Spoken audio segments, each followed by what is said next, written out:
Good evening, my son, Limcho Alfonso, is not home. He go to work. There's Lizzie Poy, the retired man.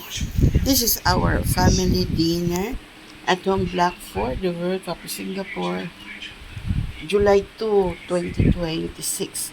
We're having a fried rice, okay? This one is like a kind of a Java rice, okay? Java rice, not Japanese fried rice or Chinese fried rice. Java rice, okay? So with the fried chicken, okay? Fried chicken and veggie. Okay? Enjoy folks. I come back for the World Cup of Singapore. My son, he's not gonna wait, so he go to work already. Never mind, tomorrow he can eat this. Enjoy folks. I come back for the World Cup of Singapore. Our family dinner. July 2, 2026. Enjoy Singapore. Fried rice. Okay? Enjoy Singapore.